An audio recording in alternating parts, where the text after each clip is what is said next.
Hello and welcome to Bashani Radio, iHeartRadio Worldwide. You are now tuned into Entrepreneur Empowered with attorney Sid Pedinti, aka the Entrepreneur's Attorney. Today, I have two superstars joining me who are going to dive in, chime in, and give you some advice on how they got started in their entrepreneurial journey, as well as some of the secrets behind their instant success and how they've managed to grow their businesses, their reputation, and their email and follower list so quickly, right? I have here Mr. Christian Martinez, who is the owner of LA's premium and most trusted print, design, and apparel clothing store, Tecton Land. Christian, how are you today? I'm doing great, doing great. Thanks for having us, Sid. All right, and here we have Here the we have. superstar Instagram designer, celebrity who has amassed a massive online following in a very, very short time. He is a genius when it comes to building a following, an engaged following quickly online as well as into branding. This is Hussein Ladisaka, aka Ladi, and he is from Ladi Entertainment. How are you today? I'm doing all right. All Pleasure. right.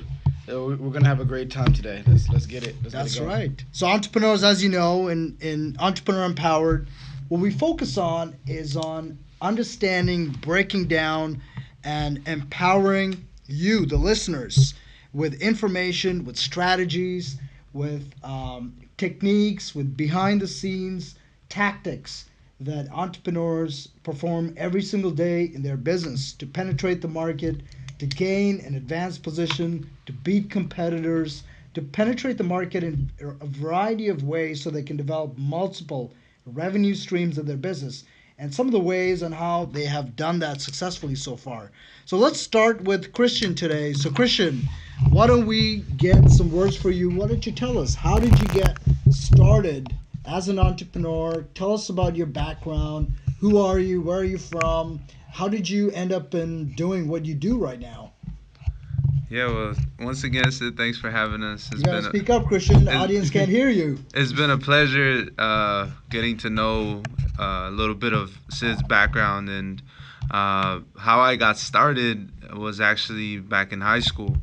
Um, I've always sold stuff, Uh-huh. and I started selling candy in high school. So Me too. that Wow, was there you go. Yeah, that was I my did that first too. Yeah, there you go. That was my first entrepreneurial journey, and it was kind of hard because that was my only revenue stream of income at that time. So Uh, yeah, that really taught me early on that in this world you gotta just get it.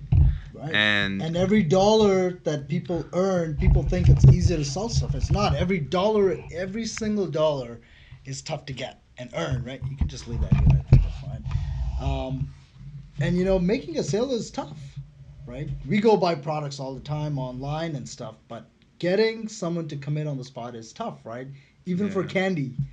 Right? yeah. Did you guys ever do candy from, Boy Scout or Girl Scout cookies and those kind of I actually things? never did, but for me personally, it just came down. I just needed to, I guess get another iPod or something Right. because mine's got taken away. So There you go. I had to come up with a solution. And one of the key things I'll do is in class, I'll just get like a list and just have people tell me what they wanted, and that's what made it simple.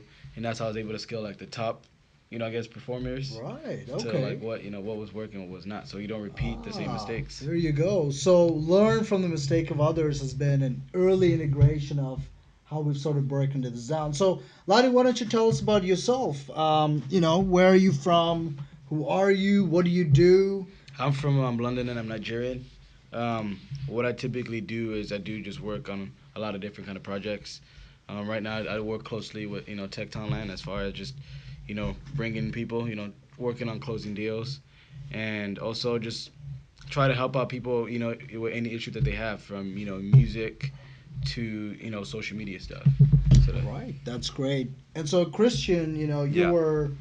were saying earlier how you got started, right from when you were in your teens, started selling stuff and so continue that story. So what happened? How did you end up getting into the printing business now? Yeah, so my family back when I was growing up, my real dad, my father, he was a silk screener all his life. Uh-huh. So he had every day coming home, like he was just with his hands always painted, because silk screeners are the ones actually like hand printing at the time. That was back in the like 90s, early 90s. There wasn't machines like automatic machines now, so Right. everything had to be done by hand. But the smell and the toxicity, I would always question it, because I'm very proactive about this whole environmental climate change. And for me, Absolutely. knowing that a lot of these toxic chemicals end up in the drain, and how they clean up this process, it was a matter of time to see the digital printing technology space be introduced, so that, like, if we were gonna do this, we had to go the eco-friendly route. Right. So, but going back to how it got started, yeah. So my father was a silk screener, and my uncle was a distributor for all these ink companies that did the work in downtown LA or in the LA area. So all that, every summer, I would during high school, I would Wow. be technically work for free for my uncle. It wasn't until my senior year where I told him, "Hey, I'm going to college," that I wanted to get paid. But Right. I saw it as a growing opportunity, because there was like all the workers he had, and just the process. It was really eye opening to see how a small business that is actually ran. So I graduated, and I went to St. Mary's College Uh-huh. back in the Bay Area. Okay. It's a small private college, but So your family was still in Los Angeles. You left to the Bay Area. yeah, Okay. yeah, I left to the Bay Area, and it was just like a new life, right? So Never this been is to your college. first time independent, Yeah. away from your parents, away from Yeah, everything you know. away from everything. And how old were you? I was like 17, 18? 18. It Okay. felt good Yeah. once you left the nest, huh? I was That's right. ready. I So was that's ready. when you But that's when the entrepreneurial attitude had to like shine, because you're going into a world of unknown. No one in my family had been to college. Like, I was literally the first one to ever wow. go into a So college that's a major accomplishment outside. that by itself. Yeah, I mean, That's community amazing. college is obviously very different. Right. Which I actually was taking community college Uh-huh. courses to be able to get into the university, because they were asking for all these extra requirements. Right. So, but yeah, 19, 18 years old, and here you are, like, in a dorm, That's right? right. And yeah, it was. And it was so, crazy. it's survival Yeah. skills at its finest, Yep. right? In Yep. a situation that you're completely new and unfamiliar with. Yeah. You have people from all backgrounds, many of them who you may have not even seen or interacted with before, right? In terms of even races and their cultural backgrounds that you may never have come across in Los Angeles as you're growing up, from different Yeah. educational backgrounds, from different family settings. And so, what was some of the challenges that you found, and how did you cope with in those college years? Now that you're out there, it's fight or flight mode, right? You got to do what you got to do. So apart from going to school, so talk about that. What did you take in university? Did you pursue any entrepreneurial gigs on the side? Did you keep that going? How was that? Yeah, so the college job sucked. There was like librarians, like Right. cafeteria stuff, and I was just not. I didn't want to do that, because It's not realistic, Yeah, right? it was just not only that, like, they were paying so little, like, Correct. right. And so what I decided to do was decided to start cutting hair. Picked up that Interesting. gig right from freshman year. Like, Uh-huh. I had started cutting people like senior year in high school, but I Uh-huh. wasn't taking it seriously. It was Got just you. A hobby. like a hobby. Yeah, exactly. And I remember my first ever haircuts, like, they were really terrible, like, bad. But no one else is Yep. gonna give you their That's their right. head except family, so I That's had to right. start Family that. with close buddies. Yeah. Worst case, you shave it Free. off. Yeah, worst case, free. yeah. That's what I used to do, right? Yeah, it's one of those you're gonna try and everything. Yeah. Oops. So yeah, that's how it started. I was cutting maybe like just my close roommates, friends of So did you roommates. charge anything? Of course. $10, 15 bucks? 15. 15 bucks. So it's 15. still reasonable, Yeah, right? 15 Compared to bucks. 25 or 30 bucks elsewhere. But being that it was a small university, like the word went around quick, like real quick. So you became the go-to guy. Yeah, and then so much so that someone else started to compete. Like, Oh, someone, really? Yeah. So someone's like, damn, he Someone like, paved the way, you eating too much. He paved the way. But you So know, at every level, this is the lesson. At every level, there's competition. man. Whether you're an ant going for a drop of water, or you're shooting for the stars, blowing yourself into space as an astronaut, there's competition, right? And every layer in between. So that's very interesting. All right, so let's turn to Lottie. That's very exciting. So that shows that entrepreneurial. Once you have the drive in you, this is something you're either born with or you're not born with. Exactly. Right? Over a period of time, many people feel, and over the years, I've dealt with thousands of people who have had entrepreneurial passions, thoughts, ideas, but didn't necessarily have the systems, the mechanisms, or the channels or the resources where they could turn these ideas into products, services, courses, or programs, or something that they could make revenue from. Yeah. In other words, pursue their entrepreneurial passion. And so, maybe it's always there. I believe that everyone inherently is born with an entrepreneurial fire in them. Before industrialization, that's what we did, right? I agree. We bartered, we traded, some with fish, some with gold. That's how the Americas and rest of the world was conquered, by a trading system, the barter system, which is nothing at its finest, but what entrepreneurs do on a day-to-day basis. Sometimes we trade what we know, sometimes we trade what we create. At the bottom line, that's what it is, right? It's the act of a transaction. So at every layer, again, that's what it is. With your family, you're transacting, again, in an emotional sense. It might not be a monetary sense, but in an emotional sense. With your spouse, it's an emotional transaction back and forth. With your kid, I do this with my daughter all the time. She doesn't listen to us. Sweetie, would you like something? Prompt her with some sort of an incentive, a bribe, an ethical bribe.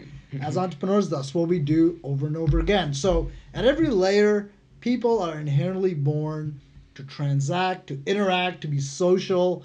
And at its finest, that's what entrepreneurship is, right? It's an active engagement, giving back and trading. So Lottie, let's jump to you. You are from London, is that correct? Yeah, but I grew up a lot over here too in California. Okay, Grateful. Yeah, and so how did you make that transition? Did you move as a family? Did you move by yourself like Lottie? My parents moved here first, then me and my brother came after. Got you. Yeah, they set it up, made it simple for us. And so you've been here in California from London? Yeah. And I do notice that if you're watching this, you can tell Lottie has a Euro style. He's compared to North Americans, like how Christian and I look. Lottie is decked out, he looks stylish. He has a swag about him. You already know it is. Not that we don't look good. No, but everyone got their own styles. I'm rocking the Mexico, That's they won right. They today. won. So congratulations to your 1-0. team that won. Yeah. Huge upset today, which is good. I like watching big underdogs come up, and that's what entrepreneurship is about, right? Once again. Once again, it's that. So, to me, entrepreneurship has a lot of closely related analogies that go with sport, because at every layer, again, it's about competition. It's about rising to the top. Bouncing back. It's about bouncing back. It's about picking yourself up immediately, not 5 shots later. You make a bad shot in tennis once, you have only 3 seconds to regroup and get back. Otherwise, you're going to lose your point again if you can't have a mental game. So entrepreneurship is a big part about a psychology, about the mental game, about yourself, right? We are our greatest fears and our greatest obstacles. At some layer, maybe it's competition, it's others in the marketplace, it's government regulations, but at every layer, I think the key is that it's we ourselves are sort of our limit, right?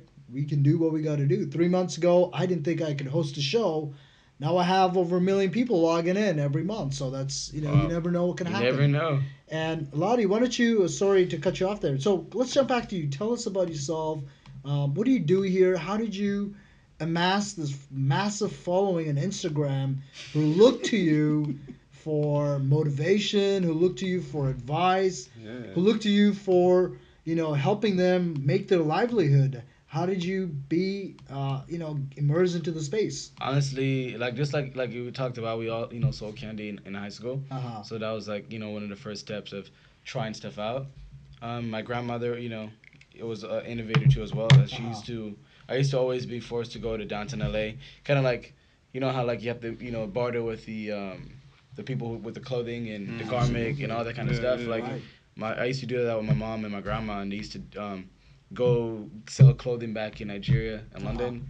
And then my grandma also did real estate too as well, Oh, so okay. she was pretty successful, I guess, in her field. So. Yeah, absolutely. And then my mom also, dabbled in the same thing, and Great. she's always worked in the banking world as well. Uh-huh. So, and being an immigrant, Yeah, it's always about the grind. Nothing's Absolutely. guaranteed, nothing's secured. that's gotta right. You gotta keep pushing. At every layer, it's wherever we are, it's always the next layer on top, right? Keep And going. ironically too, one of my neighbors at the time when I was staying in like the San Fernando Valley, they actually